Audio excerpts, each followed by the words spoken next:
Doctor नहीं बन सके तो क्या हम पहचान भी नहीं बना पाएंगे। तो मैंने फोकस किया कि पहचान बनाना है मुझे। तो उन्होंने ऐसे देखा और बोला कि मैं लड़कियों को खेल नहीं सिखाता। तो बड़ा अजीब लगा सुन के कि एक कोच ने ऐसी बात कही कि अरे ये खेल खेलोगी तो तुम्हारी शादी नहीं होगी कभी। शादी भी हो गई, फिर बोले कि बच्चे नहीं होंगे। मेरे को मेरे हस्बैंड का भी बहुत ज़्यादा सपोर्ट नहीं रहा क्योंकि वो मेरा नाम माला सुखवाल है।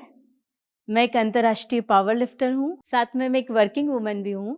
मैं रेलवे में डिप्टी सीटीआई के पद पर कार्यरत हूँ और वर्किंग वुमन होने के साथ साथ मैं 2 बच्चों की माँ भी हूँ। मतलब कहा जाए तो अ कंप्लीट वुमन जैसा कि भारत में सब कहते हैं, तो हाँ, I am a complete woman जो स्पोर्ट्स और जॉब प्लस अपनी फैमिली, मैं तीनों को मैनेज करके चल रही हूँ। मेरा जन्म संगेसरा नाम के गाँव में हुआ है जो कि चित्तौड़गढ़ के पास में है। जैसा कि पुराने ज़माने में होता था कि गाँव में तो कुछ है नहीं, ये करके लोग सिटी में आना स्टार्ट कर देते थे, तो वैसे ही कुछ हमारी फैमिली के साथ भी हुआ। मेरे पिताजी एक मैकेनिक थे, एक मिस्त्री जिसे उस भाषा में बोलते थे मिस्त्री, मैकेनिक लेथ मशीन का काम करते थे और मदर हाउसवाइफ थी। मैं जब 6th क्लास में थी, छठी कक्षा में, तो मेरे को छोटा भाई हुआ।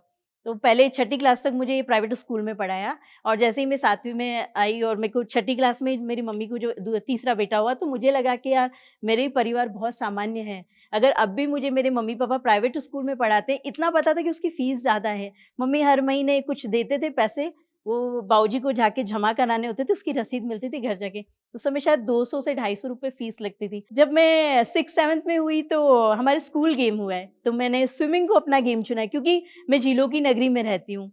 हमारे आस-पास भी झीलें हैं। मतलब हमारे यहाँ कहते हैं कि बच्चा पैदल बाद में चलेगा, तैरना पहले सीखेगा। क्योंकि स्विमिंग आती थी और स्कूल में गेम थे, तो मैंने कहा क्यों ना मैं भी पार्टिसिपेट करूँ। मैंने पार्टिसिपेट किया, डिस्ट्रिक्ट में मैं 1st और 2nd अलग-अलग जो स्टॉक थे उनमें भाग लिया, उनमें रहा। और जब हम स्टेट खेलने गए भीलवाड़ा, वहाँ देखा तो मैंने जीवन में पहली बार देखा कि स्टेट क्या होता है, पर वहाँ तो हमारी कोई पोजीशन बनी नहीं। शायद चौथे या 5वें नंबर पे आई थी स्टेट में, पर मैं स्टेट तक स्विमिंग मैंने की हुई और 9th तक किया। फिर जैसे 10th में आई, क्योंकि फ़ोकस अपना था डॉक्टर बनना, तो मैं फिर से अपने फ़ोकस पे आ गई कि मुझे डॉक्टर बनना है। 12वीं के साथ ही मैंने आरपीएमटी राजस्थान प्री मेडिकल टेस्ट की तैयारी की। 2000 और 2001 के समय मैंने ये एग्ज़ाम दिया था, तो उस समय आरपीएमटी हुआ करता था। तो उसमें मेरा वेटिंग लिस्ट में नाम आया, जो यहाँ एक गवर्नमेंट कॉलेज है, मीरा गर्ल्स कॉलेज, जो कि पूरे राजस्थान में बहुत फ़ेमस है, महिला महाकन्या विद्यालय। तो वहाँ पर मैंने एडमिशन लिया और वहीं बीएससी फर्स्ट ईयर में एडमिशन लिया। फर्स्ट ईयर हुआ तो मुझे ऐसा लगने लगा कि एक ही मतलब एक जो बीएससी का जो फर्स्ट ईयर है उसमें कम से कम 5-6 सेक्शन हैं और एक सेक्शन में लगभग 60 लड़कियां हैं। तो मुझे ये महसूस होने लगा कि यार इन 60 ऐसे 60-60 करके कितनी हैं और first year, second year, final year, मतलब बीएससी होते-होते हम कितनी सारी एक मतलब वो कैटल जो पूरा झुंड होता है वो हैं हम। तो हमारी कोई अलग से आइडेंटिटी नहीं है, हमारी कोई पहचान नहीं है। तो बस मेरे मन में ये था कि यार डॉक्टर नहीं बन सके तो क्या हम पहचान भी नहीं बना पाएँगे? तो मैंने फ़ोकस किया कि पहचान बनाना है मुझे। तो मुझे लगा कि क्यों ना मैं अपना गेम फिर से स्टार्ट कर दूँ, क्यों ना मैं फिर से स्विमिंग कर दूँ। कि टाइम निकलने के बाद हम वो चीज़ नहीं कर पाते जो हमें करनी चाहिए। समय निकल गया। तो सब मुझे भी लगा कि मेरा भी टाइम निकल गया, मतलब मैं कुछ नहीं कर पाऊँगी और मुझे कोच ने भी बोल दिया भई तुम्हारे में स्ट्रेंथ नहीं है, ज़्यादा पावर नहीं है और नहीं हो पाएगा। तो मैंने एक जिम जॉइन किया, क्योंकि वहाँ स्विमिंग पूल भी था और जिम भी था। तो स्विमिंग भी करते और जिम भी करते। तो जिम जैसे करते तो वहाँ सारे लड़के हुआ करते थे, कोई बॉडी बिल्डर्स कोई कुछ। तो उसमें से कोई बुज़ुर्ग थे तो वो रोज़ देख के हँसते थे। एक दिन 60 किलो का वज़न रखा हुआ था वहाँ पे और सारे लड़के थे जिम में। तो उन अंकल ने मुझे बुलाया, बोले, "ओए इधर आओ।" मैंने कहा, "जी सर।" "ये उठा सकती हो तुम, रोज़ जिम करती हो?" तो मैंने कहा, "हाँ, उठा लूँगी।" अब बोल तो दिया हाँ, उठा लूँगी, पर मन में तो ये हो रहा था कि यार कैसे उठाऊँगी? पर अब तो सारे लड़कों ने गोला बना लिया, वहाँ आस-पास इकट्ठे हो गए।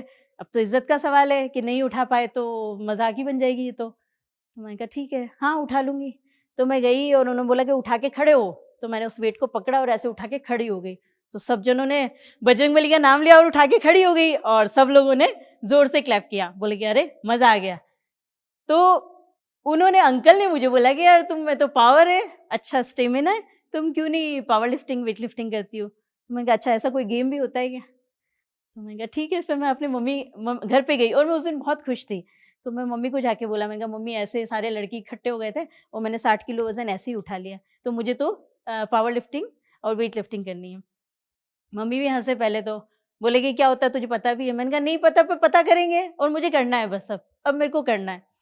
तो फिर किसी से पता चला कि एक गवर्नमेंट का सेंटर है, वहाँ पर राजस्थान स्पोर्ट्स काउंसिलिंग की तरफ से कोचेज़ रखे होते हैं, उसमें एक वेट लिफ्टिंग के कोच थे, जिनका अभी कुछ समय पहले स्वर्गवास हो गया, मिस्टर अमृतलाल जी खल्यानी।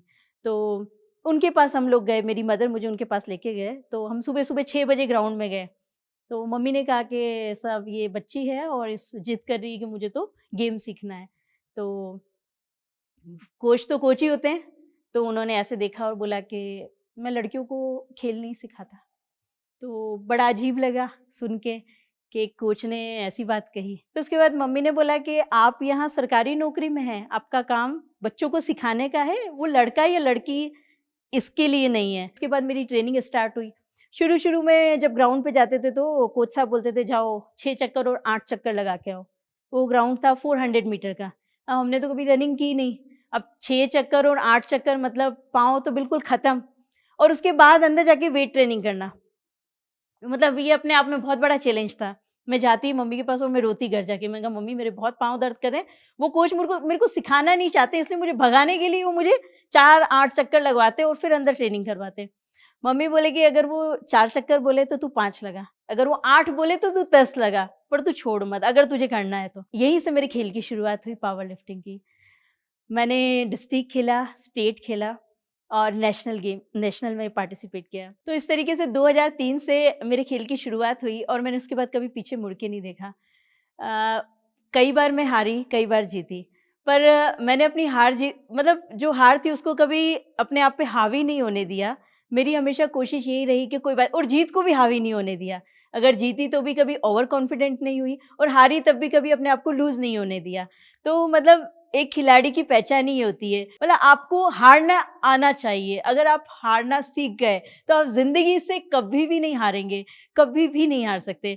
तो ऐसे ही 2003 से जो खेल की शुरुआत हुई, उसमें कई मेडल्स मैंने लिए और मेरी लाइफ़ की जो 3 इंटरनेशनल मेडल हैं, जिसमें कि मैंने अपने देश को रिप्रेज़ेंट किया, अपने देश का प्रतिनिधित्व किया और मतलब वो फ्लैग जो इंडियन फ्लैग है, मतलब जिस उस देश के फ्लैग को लेके जब मैंने मेडल पहने न्यूज़ीलैंड में, तो मतलब वो मैं कभी नहीं भूल सकती 2007 में। जब हम क्योंकि हमारा जो गेम है वो ओलंपिक गेम नहीं है, तो इसमें सबसे बड़ी बात आती है स्पॉन्सरशिप की। तो मेरे पास में कोई स्पॉन्सरशिप नहीं थी और क्योंकि मैं सामान्य परिवार से थी, तो मेरे लिए उतना पैसा इकट्ठा करना भी बहुत मुश्किल था। पर मेरे शहर ने मुझे बहुत, बहुत, बहुत सपोर्ट किया और शायद आज अगर मैं यहाँ हूँ, तो मेरे माता-पिता, मेरी कोच, जो मेरे सहयोगी हैं जिन्होंने मुझे हेल्प किया और मेरे शहर की वजह से, क्योंकि मेरे शहर वालों ने मुझे बहुत सपोर्ट किया। उन्होंने मुझे जहाँ मुझे पैसे की ज़रूरत थी, वहाँ मुझे पैसों से भी हेल्प की और मुझे जो बाहर मैं ताइवान गई या न्यूज़ीलैंड गई, उसके लिए मुझे बहुत हेल्प किया। जब मैंने गेम की शुरुआत की, तो मुझे लोगों ने कहा कि ये आयरन गेम है, महिलाएँ इसको नहीं कर सकती। मैंने वो खेल किया। उसके बाद में जैसे-जैसे मतलब मुझे तो इस तरीके के कमेंट भी सुनने को मिले कि अरे! ये खेल खेलोगी तो तुम्हारी शादी नहीं होगी कभी। शादी भी हो गई, फिर बोले कि बच्चे नहीं होंगे, तो बच्चे भी हो गए। मतलब मेरे को मेरे हस्बैंड का भी बहुत ज़्यादा सपोर्ट नहीं रहा क्योंकि वो देश की सेवा में थे। उनके जो 20 साल थे इम्पोर्टेंट, वो उन्होंने अपने देश को दिए। तो मुझे अपने हस्बैंड पे भी बहुत प्राउड फ़ील होता है कि मैं ऐसे इंसान की पत्नी हूँ और क्योंकि मैंने देश के लिए कमाया है, तो मैं खुद को भी बहुत गौरवान्वित महसूस करती हूँ कि हम दोनों ने कुछ ऐसा किया है। हाँ, बच्चों का थोड़ा रहा कि बच्चों को थोड़ा सैक्रिफाई करना पड़ा क्योंकि छोटे थे। फिर भी मेरी मदर ने मुझे सपोर्ट किया, मेरी फैमिली ने मुझे सपोर्ट किया। 2008 में मुझे स्पोर्ट्स कोटा से ही जॉब मिली और आज हमारे पूरी महिलाओं की टीम है पावर लिफ्टिंग की इंडियन रेलवेज़ में। तो ये हमारे लिए बहुत गर्व की बात है कि ये खेल इतना इस लेवल तक पॉपुलर है। और क्योंकि जॉब में थे, तो बहुत शुरू-शुरू में बहुत परेशानी आई थी क्योंकि नया जॉब और अब जब खिलाड़ी किसी जॉब में जाता है तो उसको काम का प्रेशर बहुत कुछ रहता है। शुरू में मैं बहुत पज़ल हुई कि मैं कैसे करूँगी जॉब भी, खेल भी, अपना परिवार भी। पर धीरे-धीरे सब कुछ मैनेज हो गया और आज मैं टीसी में भर्ती हुई थी मेरी, टिकट कलेक्टर के पद पे, और आज मैं डिप्टी सिटी आई हूँ। आज भी मैं ट्रेनों में वर्क करती हूँ, बहुत ईमानदारी से और बड़े ही अच्छे तरीके से अपनी नौकरी करती हूँ। और मुझे ट्रेन में भी बहुत अच्छे-अच्छे कमेंट्स मिलते हैं। मैं जब पैसेंजर को टिकट पूछती हूँ, टिकट चेक करती हूँ, तो बहुत लोग मुझसे खुश होती हैं, महिलाएँ विशेषकर, कि अच्छा, बोले आप टीटी हैं? बोले महिलाएँ भी टीटी हैं? मैंने कहा क्यों नहीं हो सकती महिलाएँ टीटी? जब प्लेन उड़ा सकती है, चार्टर उड़ा सकती है, पुलिस है, डॉक्टर है, तो फिर महिला टीटी क्यों नहीं हो सकती? मेरी लाइफ में मुख्य रूप से जो चैलेंजेस थे वो ये थे, ये आयरन गेम है, इसे लड़कियाँ नहीं कर सकती। दूसरा चैलेंज था, इस गेम में कोई दिशा निर्देश नहीं है, आपको जॉब नहीं मिल सकती। मुझे जॉब भी मिला। जो सामाजिक तबके की बात आती है, वहाँ लोगों ने कहा कि शादी नहीं होगी, बच्चे नहीं होंगे, वो भी हो गए। फिर उसके बाद में बच्चे होने के बाद आप गेम नहीं कर सकते, ये भी एक बात बहुत लोगों ने मुझे कही, पर वो भी मैंने, उस चीज़ को भी मैंने तोड़ा और उसके बाद भी गेम किया और मेडल्स लिए। उसके बाद में लोग कहते हैं कि अब बच्चे, जॉब और ये सब परिवार को मैनेज करके नहीं चल सकते, पर वो भी मैंने किया और आज भी कर रही हूँ। तो मतलब कहा जाए, ये सारा बैलेंस हम तभी कर पाते हैं जबकि हम पॉज़िटिव हैं। और मैं खुश हूँ कि मैंने जीवन की इन सारी धारणाओं को तोड़ा है। जो-जो लोगों ने धारणाएँ बनी कि ऐसा नहीं कर सकते, ऐसा नहीं कर सकते, मैंने वो सब कुछ करके दिखाया है। और मैं सबको यही बोलती हूँ कि हमें जीवन में हम सब कुछ कर सकते हैं, बस ये है कि हम कितना सोचते हैं, हमारा तरीका क्या है और हम अपनी लाइफ़ को किस तरीके से डिसिप्लिन करते हैं, किस तरीके से अपना टाइम मैनेज करते हैं। आज भी मेरी ड्यूटी लगती है तो मैं ट्रेन में जाती हूँ, बट फिर भी मेरे को रहता है कि मुझे जिम करना है या मुझे जिम में जाना है, तो मैं 3 दिन जिम में जाती हूँ। मतलब ये सब खुद के अंदर से होती है, ये कोई आपको प्रेरित नहीं करेगा, ये बोलेगा नहीं कि आप ये करो, वो करो, आपके अंदर से ये चीज़ें आनी चाहिए कि नहीं, हमें कुछ करना है। रात को सोए हैं, ठीक है, सुबह उठेंगे तो सबसे पहले परमात्मा को आप धन्यवाद करिए और इस निश्चय के साथ अपने दिन की शुरुआत करिए कि मैं आज अच्छा करूँगा, अपने जीवन का जो ये पल है उसे अच्छा करूँगा। It is said that when you educate a woman, you educate an entire generation. नारी सशक्तिकरण पर ये पंक्तियाँ हमारे दिल को जोश और हिम्मत से भर देती हैं। ऐसी ही हिम्मत भरी कहानी अभी हमने सुनी जोश टॉक्स पर और हमें उससे काफ़ी प्रेरणा भी मिली। ऐसी ही कहानी है लक्ष्मी जी की, जिन्होंने CS करके बड़े शहर में वो आए जॉब का सपना लेके, पर उन्हें यहाँ जॉब नहीं मिल पाई। पर उन्होंने हिम्मत नहीं हारी, जोश के साथ उन्होंने कम्युनिकेशन स्किल्स पर काम किया और आज एक बड़ी कंपनी में वो काम कर रही हैं। लक्ष्मी जी की ही तरह कई स्टूडेंट्स जैसे कि वैशाली जी, नीला, प्रणाली, आरती और उषा जी ने मिलके जोश स्किल्स के साथ विभिन्न स्किल्स जैसे कि spoken English, communication skills, personality development, finance, business building सीख कर आज अपनी अलग पहचान बनाई है। आज ही अपने जैसे लाखों स्टूडेंट के साथ भारत के number 1 spoken English learning app जोश स्किल्स ऐप के साथ अपनी इंग्लिश लर्निंग जर्नी शुरू करें।